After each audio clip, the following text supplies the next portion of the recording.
bien effectivement, donc me voilà de retour de chez Grand Frais et ce week-end je travaille. Autant vous dire qu'à l'heure à laquelle je rentre le soir, je n'ai pas le temps de me préparer quelque chose pour le lendemain. Quand c'est comme ça, je me prépare des gamelles. Donc voilà, des gamelles, hop, des petites lunchbox. Oui, on dit lunchbox maintenant, moi j'ai toujours dit gamelles. Vous avez compris, le principe c'est le même. Là je vais mettre mon quinoa et là je vais mettre mon accompagnement.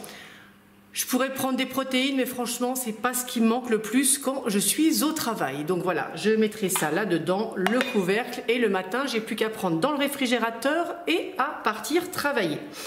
Donc pour cette lunchbox, on aura besoin de quinoa, tout simplement. Là, j'ai pris un trio de quinoa. On aura besoin, également de haricots rouges déjà cuits. Là, je les ai pris en bocaux. Je préfère franchement prendre en bocal qu'en boîte les haricots.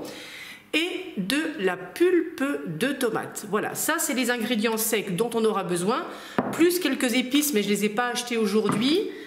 Et en légumes frais, on aura besoin d'une courgette, d'un poivron rouge, là j'ai déjà tout lavé, et de petits oignons. Alors, il fallait un oignon pour ma recette. J'avais des oignons verts, vous savez, avec les grandes tiges, sauf que je les ai déjà préparés parce qu'ils étaient pleins de terre. Allez, on passe en cuisine. Mettez de l'eau dans une casserole. Vous n'oubliez pas de la saler. On porte à ébullition. Vous allez peser votre quinoa. Il vous en faudra 110 g pour cette recette, à savoir que la recette est prévue pour 4 personnes.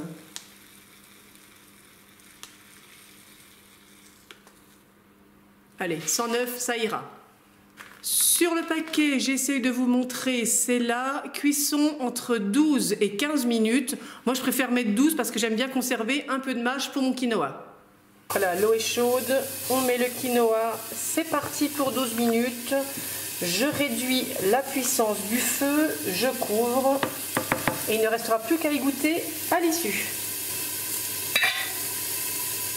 On passe à la découpe, on émince les oignons.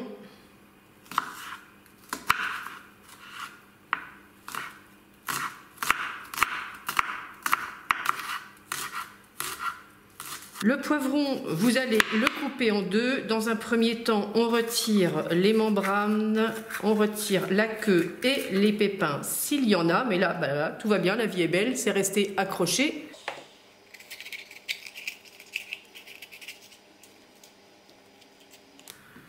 Vous détaillez ensuite des lanières, pas trop grosses.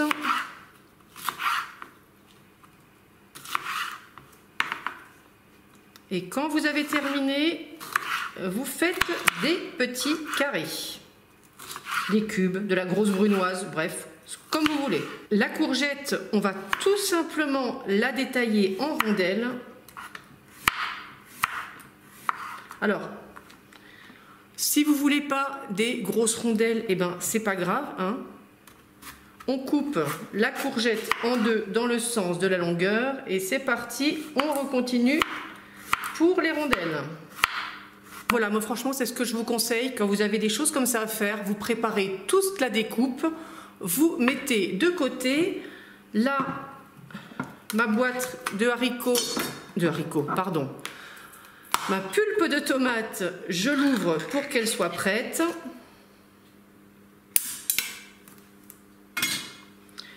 Les haricots, et ben voilà, ce coup-ci c'est bien les haricots. C'est pareil, on les ouvre.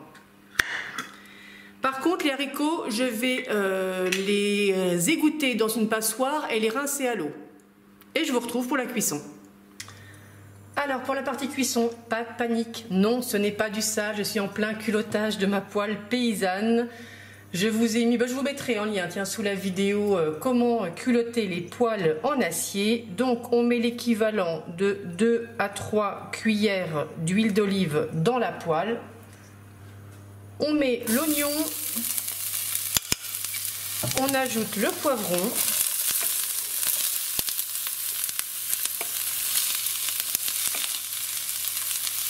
et ça on va le faire rissoler pendant à peu près 5 minutes. Quand les 5 minutes sont passées, vous voyez, les poivrons commencent vraiment à prendre une jolie couleur, et bien vous ajoutez tout simplement vos courgettes.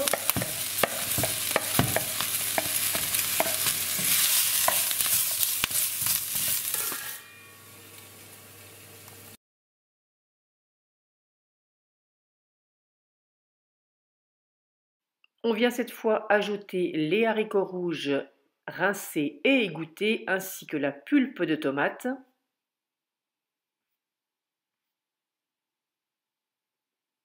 On remue et on va passer aux épices.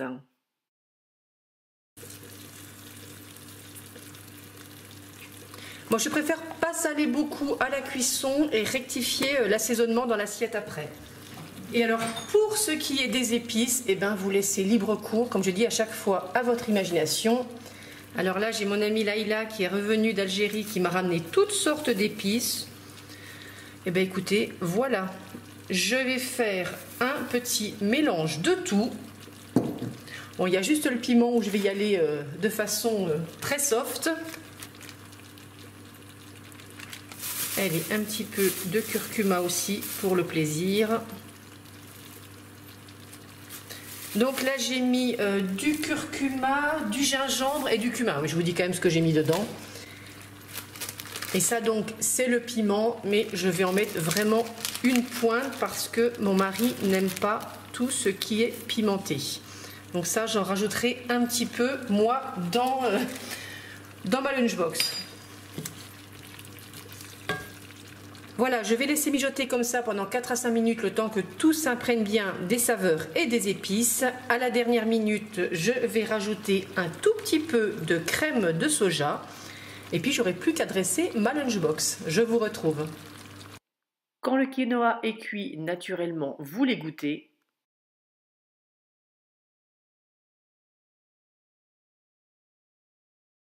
Alors, pour le dressage de la lunchbox, on ne se prend pas la tête, hein. Le quinoa dans la plus petite partie, ça me permettra de mettre mes légumes dans la grande partie, dans le plus grand côté du récipient. J'aime vraiment bien ces boîtes depuis que je les ai achetées. Franchement, je suis très satisfaite. Je mets toujours les féculents, le riz, les pâtes, voilà, de ce côté-ci. Les légumes, s'il y a un peu de sauce, de l'autre côté, parce que je n'aime pas que ça se mélange pendant le transport et que mes féculents soient tout imbibés de sauce.